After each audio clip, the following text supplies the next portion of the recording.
दोस्तों, किसी गांव में एक मोची रहता था जिसका नाम था दीनदयाल। वह बहुत बूढ़ा हो गया था, इसलिए उसे कोई काम नहीं मिलता था। कोई उससे फटा हुआ जूता भी ठीक कराने नहीं आता। दीनदयाल के पास खाने के लिए कुछ नहीं था, इसलिए एक दिन वे काम की तलाश में घर से निकल पड़ा। उसे नहीं पता था कि रात कहाँ गुजारनी होगी। चलते चलते वह एक घने जंगल में पहुंच गया। जब रात हुई तो वह घबरा गया और रहने की जगह खोजने लगा। दूर उसे एक रोशनी दिखाई दी और वह उस तरफ चला गया। वहां एक घर था। दीनदयाल ने दरवाज़ा खटखटाया और एक औरत ने दरवाज़ा खोला। दीनदयाल ने उससे रात भर रहने की जगह मांगी। औरत बोली, जय घर एक नारबख्शी का है, वह हर किसी को खा जाता है। अगर मैं आपको जहाँ रहने दूंगी तो वे आपको भी खा जाएगा। लेकिन दीनदयाल ने बहुत मिन्नतें की तो औरत को दया आ गई। उसने कहा, ठीक है, अंदर आ जाओ, लेकिन अगर बुरा ना मानो तो मैं तुम्हें राख के ढेर में छुपा दूंगी। उसने ऐसा ही किया। रात को जब नारबख्शी घर आया तो वो जोर जोर से सूंघते हुए बोला, मुझे इंसान की गंध आ रही है, मेरे मुंह में पानी आ रहा है। मेरी नाक कभी झूठ नहीं बोलती, कोई जहां छिपा हुआ है। नारबख्शी की पत्नी ने कहा, तू बेकार की लार टपका रहे हो, जहां कोई नहीं है। तुम भूखे होगे, आओ खाना खाओ। उसने मेज पर खाना लगा दिया। जब नारबख्शी ने बार बेट खाना खा लिया तो उसने कहा, मेरा पेट भर गया है, जो खाना बचा है तुम उसे दे सकती हो जो जहां छिपा हुआ है। उसकी पत्नी बोली, मैंने एक बेचारे आदमी को रात भर के लिए पनाह दी है। अगर तुम वादा करो कि उसे नहीं खाओगे तो मैं उसे बाहर ले आऊं। नारबख्शी बोला, ठीक है, उसे बाहर ले आओ। पत्नी ने दीनदयाल को राख के ढेर से बाहर निकाला और उसे खाना दिया। राख से ढका हुआ दीनदयाल डर के मारे कांप रहा था। हिम्मत करके उसने किसी तरह खाना खा लिया। नारबख्शी ने कहा, अभी तो मुझे भूख नहीं है, लेकिन अगर तुम सुबह होने से पहले जहां से नहीं भागे तो मैं तुम्हें खा जाऊंगा। फिर दोनों थोड़ी देर तक इधर उधर की बातें करते रहे। दीनदयाल भी बहुत चालाक था। उसने कहा, वाह, तुम्हारे बिस्तरे पर तो बहुत सुंदर चादर बिछी है। नारबख्शी शान से बोला, जो सोने और चांदी के तारों से कसी हुई है और इसकी झालर भी सोने की है। दीनदयाल ने फिर पूछा, और अलमारी में क्या है? नारबख्शी बोला, अलमारी में सोने की 2 बोरियां हैं। दीनदयाल ने पूछा, और पलंग के पीछे ये छड़ी क्या है? तो नारबख्शी ने कहा कि इस छड़ी से मौसम सुहावना हो जाता है। दीनदयाल ने पूछा, और जे आवाज किसकी है? नारबख्शी बोला, जे एक तोता है जो मुर्गे के बाड़े में बंद है, वह हमसे बातें करता है। दीनदयाल ने कहा, वाह, तुम्हारे पास तो बहुत बढ़िया बढ़िया चीजें हैं। नारबख्शी बोला, हाँ, जे तो है, इतना ही नहीं, मेरे पास एक बहुत सुंदर घोड़ी भी है जो हवा से बातें करती है। खाना खाने के बाद पत्नी ने दीनदयाल को वापस राख के ढेर में सोने के लिए कह दिया और अपने पति के साथ सो गई। अगली सुबह दिन निकलने से पहले औरत ने दीनदयाल से कहा, जल्दी उठो और भाग जाओ, इससे पहले कि मेरे पति जागे तुम जहां से निकल जाओ, वरना वह तुम्हें खा जाएगा। दीनदयाल ने औरत का धन्यवाद किया, अपनी राह पर चल पड़ा। चलते चलते वह एक राजा के महल तक पहुंचा और राजा से मिलने के लिए संदेश उसने राजा को भिजवाया। राजा जो था ना, वो बहुत दयालु था और राजा ने दीनदयाल से मुलाकात की। दीनदयाल ने उसे अपनी सारी कहानी सुनाई। सब कुछ सुनने के बाद राजा ने एक शर्त पर उसे महल में रहने के लिए हाँ कह दी। शर्त ये थी कि दीनदयाल नारबख्शी के घर से राजा के लिए कोई एक अद्भुत चीज लेकर आए।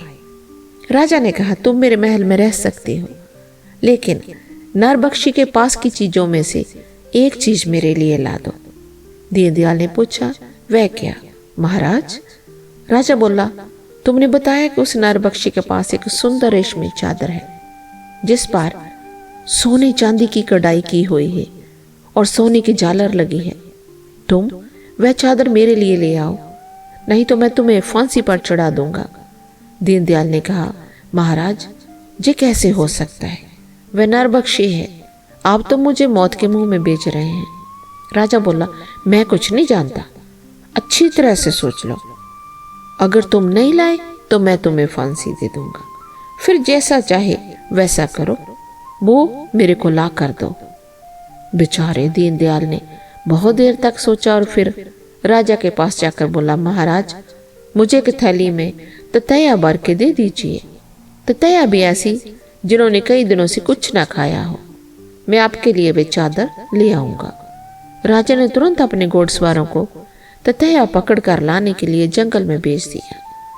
1-2 दिन में राजा के घोड़सवार एक थैली भरकर ततैया पकड़ कर ले आए। राजा ने ततैयों से भरी थैली दीनदयाल को दे दी और साथ में एक जादुई छड़ी भी दी। राजा ने कहा, ये जादुई छड़ी ले लो, ये तुम्हारे बड़े काम आएगी। जब तुम्हें नदी पार करनी हो तो इस छड़ी को जमीन पर मारना और बिना डर के नदी पार कर लेना। अब तुम जाओ, मैं तुम्हारा इंतजार समुद्र के किनारे करूंगा। बूढ़ा दीनदयाल मोची अब नरबख्शी के घर की तरफ चल पड़ा। वहां पहुंचकर उसने दरवाजे से कान लगाकर सुना, अंदर पति पत्नी खाना खा रहे थे। दीनदयाल उनके सोने के कमरे की खिड़की पर चढ़ा और चुपके से पलंग के नीचे घुस गया। जब नरबख्शी और उसकी पत्नी सो गए तो दीनदयाल ने पलंग के नीचे से ततैयों से भरे थैले का मुंह उनकी चादर के नीचे खोल दिया। ततैया एकदम से बाहर निकले और बन बनाने लगे। नरबख्शी करवटें बदलने लगा और जब ततैयों ने उसे काटना शुरू किया तो उसने चादर अपने शरीर से दूर फेंक दी। पलंग के नीचे छिपी दीनदयाल ने चादर को लपेटकर अपने पास रख लिया। कुछ देर में भूखे ततैयों ने नरबख्शी और उसकी पत्नी को डंक मारना शुरू कर दिया। दोनों दर्द और जलन से परेशान होकर चीखते चिल्लाते बाहर की ओर भागे। इधर दीनदयाल फिर से खिड़की पर चढ़ा और चादर लेकर बाहर कूदकर भाग गया। थोड़ी देर बाद नरबख्शी और उसकी पत्नी थोड़ा शांत हुए तो नरबख्शी ने मुर्गे के बाड़े के पास जाकर कहा, बोलो प्यारे तोते, समय क्या हुआ? तोता बोला, चलाक बुढ़ा चादर लेकर भाग खड़ा हुआ, पूछते क्या हो? यही समय हुआ है। नरबख्शी कमरे में गया और देखा पलंग पर चादर नहीं थी। उसने अस्तबल से अपनी गोली निकाली और बूढ़े के पीछे दौड़ा दी। कुछ दूर जाकर उसने उसे पकड़ लिया, लेकिन तब तक दीनदयाल समुद्र के किनारे पहुंच गया था। उसने जादुई छड़ी जो राजा ने उसे दी थी जमीन पर पटकी, पानी 2 हिस्सों में बंट गया और वह दौड़ता हुआ दूसरे किनारे पर पहुंच गया। पानी फिर से जुड़ गया। नरबख्शी जो अभी तट पर ही था चिल्लाकर बोला, अरे ओ नीच मोची, तुम इधर कब आओगे? अगर हिम्मत भी दिखाई तो मुझसे बच नहीं पाओगे। मिलते ही मैं तुम्हें जिंदा खा जाऊंगा। अगर नहीं खा पाया तो फिर अपने प्राण गंवाऊंगा। दीनदयाल महल पहुंच गया और वह चादर राजा को दे दी। राजा चादर देखते ही खुशी से उछल पड़ा। उसने दीनदयाल को गले लगा लिया और कहा, अगर तुम चादर चुरा कर ले आए हो तो तुम वह छड़ी भी ला सकती हो जिससे मौसम सुहाना हो जाता है। अब दीनदयाल परेशान हो गया, मैं भला वह छड़ी कैसे ला सकता हूँ? राजा बोला, सोचो, जरा गहराई से सोचो। कुछ दिन सोचने विचारने के बाद दीनदयाल राजा के पास आया और बोला, मुझे एक बोरी भरकर अखरोट चाहिए। राजा ने अखरोट की जो बोरी एक भरकर दीनदयाल को दे दी। बोरी लेकर दीनदयाल फिर जंगल में नरबख्शी के घर पहुंच गया। उसने दरवाजे पर कान लगाकर सुना, नरबख्शी और उसकी पत्नी सोने जा रहे थे। दीनदयाल चुपचाप छत पर चढ़ गया और जब उसे लगा कि वे सो गए हैं तो वह घर की छत पर अखरोट फेंकने लगा। ये आवाज सुनकर नरबख्शी जाग गया और अपनी पत्नी से बोला, सुनती हो कितने बड़े बड़े ओले पड़ रहे हैं? जल्दी से मौसम की छड़ी ले जाकर छत पर रख दो जिससे मौसम अच्छा हो जाए, वरना हमारी गेहूं की फसल बर्बाद हो जाएगी। आधी नींद में उसकी पत्नी उठी, खिड़की खोली और छड़ी को छत पर फेंक दिया। छड़ी दीनदयाल के पास जाकर गिरी। उसने लपकार उसे उठाया और ताबड़तोड़ भाग लिया। थोड़ी देर के बाद नरबख्शी उठा। वह बहुत खुश था कि ओले और बारिश बंद हो गई थी। उसने प्यार से आवाज लगाई, प्यारे तोते बताओ जरा अब वक्त क्या है। तोता बोला, जय वही वक्त है जब बूढ़ा मोची मौसम की छड़ी लेकर भाग खड़ा हुआ। इतना सुनते ही नरबख्शी ने अस्तबल से घोड़ी निकाली और दीनदयाल का पीछा करने के लिए सरपट घोड़ी को दौड़ाया। इस बार भी जब वह समुद्र तट पर पहुंचा तो उसे दीनदयाल दिखाई दिया। नरबख्शी को देखते ही दीनदयाल ने जमीन पर जादुई छड़ी पटकी, पानी फटा और वह दौड़कर उस पार राजा के महल तक पहुंच गया। नरबख्शी को देखते ही दीनदयाल ने जमीन पर जादुई छड़ी पटकी, पानी फटा और वह दौड़कर उस पार राजा के महल तक पहुंच गया। नरबख्शी इस तरह खड़ा हाथ मलता रह गया और कुछ ना कर सका। बस चिल्लाकर बोला, और नीच मोचे तुम इधर कब आओगे? हिम्मत भी दिखलाई तो मुझसे बच नहीं पाओगे। मिलने पर मैं तुमको कच्चा ही खा जाऊंगा। अगर नहीं खा पाया तो अपने प्राण गवाऊंगा। राजा तो बहुत लालची था। मौसम की जादुई छड़ी देखकर वह थोड़ी देर तो खुश रहा, फिर बोला, दीनदयाल तुम बहुत चालाक हो। अब तुम एक बार फिर नरबख्शी के घर जाओ और वहां से अशरफियों की 2 बोरियां मेरे के लिए ले आओ। अगर तुम ऐसा नहीं कर सके तो मैं तुम्हारा सिर धड़ से अलग कर दूंगा। मरता क्या ना करता। बेचारा दीनदयाल सोच में डूब गया। कई दिनों की माथापच्ची करने के बाद वह राजा के पास आया और बोला, मुझे लकड़हारे के कुछ औजार चाहिए। राजा ने उसके लिए एक कुल्हाड़ी, कुछ पचड़ और एक हथौड़े का इंतजाम कर दिया। दीनदयाल ने अपना वेश बदला। बूढ़ा तो वह था ही, लंबी दाढ़ी और बड़ी बड़ी मूछें लगाई, एक बड़ा लबादा पहना और थैली में अपने औजार लेकर जंगल की ओर चल पड़ा। नरबख्शी ने दीनदयाल को कभी दिन के उजाले में देखा ही नहीं था, इसलिए वे उसकी शक्ल से परिचित नहीं था। राजा के घर में रहकर पकवान खाकर वह मोटा भी हो गया था। जंगल में जब नरबख्शी और दीनदयाल मिले तो दोनों ने एक दूसरे को दुआ सलाम किया। नरबख्शी ने पूछा, आप कहाँ जा रहे हो? दीनदयाल बोला, लकड़ी काटने। नरबख्शी बोला, अरे जंगल में तो लकड़ी भरी पड़ी है, चाहे जितनी ले लीजिए। दीनदयाल ने अपने औजार निकाले और एक मोटे चीड़ के पेड़ को काटने लगा। पेड़ के तने में उसने एक पचड़ डाला और उसे हथौड़ी से ठोका, और दूसरा पचड़ डाला, उसे भी ठोका, तीसरा डाला, उसे भी ठोकने ही वाला था कि वह थोड़ा झुंझला गया। उसे लगा कि एक पचड़ कुछ ज्यादा गहरा ठुक गया है। वह बड़बड़ाने लगा तो नरबख्शी ने कहा, इतना परेशान ना होइए, मैं आपकी मदद करता हूँ। और उसने अपना हाथ दरार में डालकर पचड़ को बाहर खींचने की कोशिश की। जैसे ही नरबख्शी ने पचड़ को ढीला करने के लिए पेड़ की दरार में हाथ डाला, तभी दीनदयाल ने पेड़ पर जोर से हाथ चलाया। सारे पचड़ एक साथ बाहर आ गिरे और नरबख्शी का हाथ पेड़ की दरार में फंस गया। दर्द से छटपटाता जंगली वह चिल्लाने लगा, मेरा हाथ निकालो, मेरी मदद करो, दौड़कर मेरे घर जाओ और मेरी पत्नी से 2 बड़े वाले पचड़ मांग कर ले आओ। उन्हें पेड़ में ठोक दोगे तो मेरा हाथ ढीला होकर निकल जाएगा।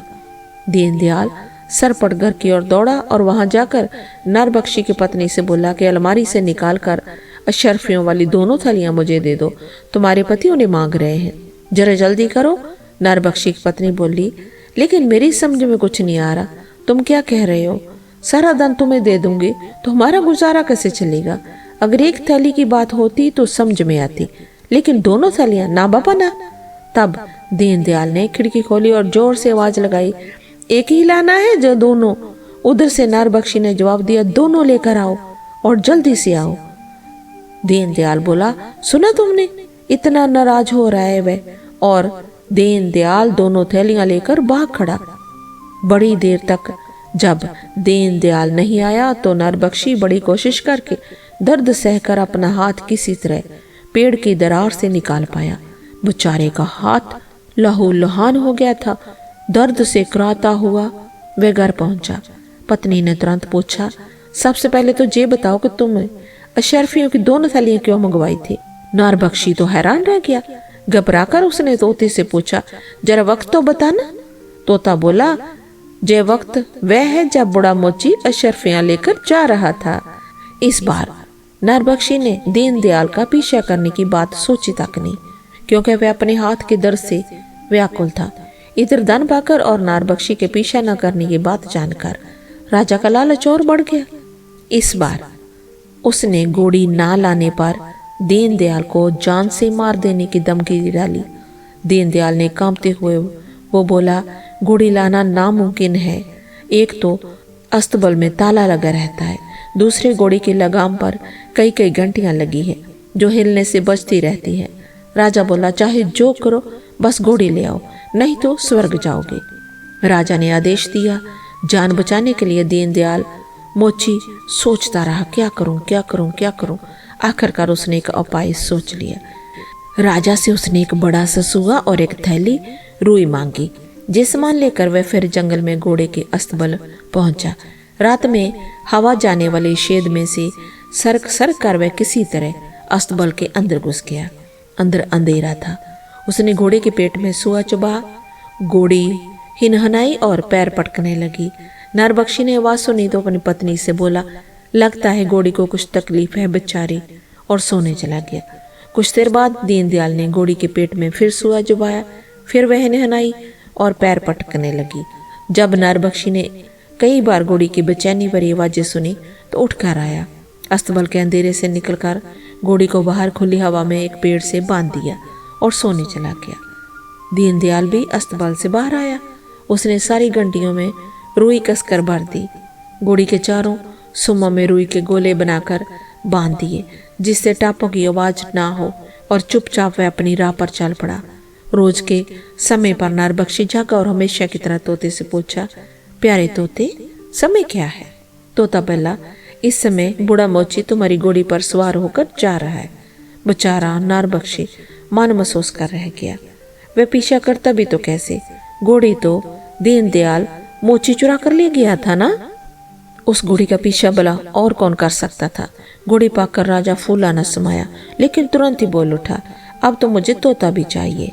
दीनदयाल बोला, तोता तो बातें करता है, चलाता भी है। तो राजा बोला, कोई उपाय सोचो, तोता लेकर आओ। इस बार दीनदयाल को ज्यादा माथापच्ची नहीं करनी पड़ी। वह स्वादिष्ट नई मक्की के दाने, राजा के बाग से सुंदर मीठे फल और कई तरह की ताजी चमकीली मिर्ची लेकर तोते के पास जा पहुंचा।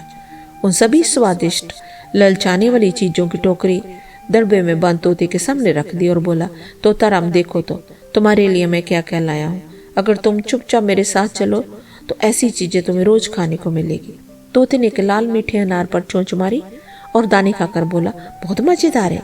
इस प्रकार मजेदार चीजों का लालच देकर दीनदयाल तोते को कंधे पर बिठाकर चल पड़ा, और तोता भी खुशी खुशी बैठा ही रहा। रात में जब नरबख्शी घर आया तो उसने तोते को आवाज दी, प्यारे तोते, समय क्या हुआ? कोई जवाब नहीं आया। उसने दूसरी बार आवाज लगाई, तुमने सुना नहीं तोता राम, क्या समय हुआ है?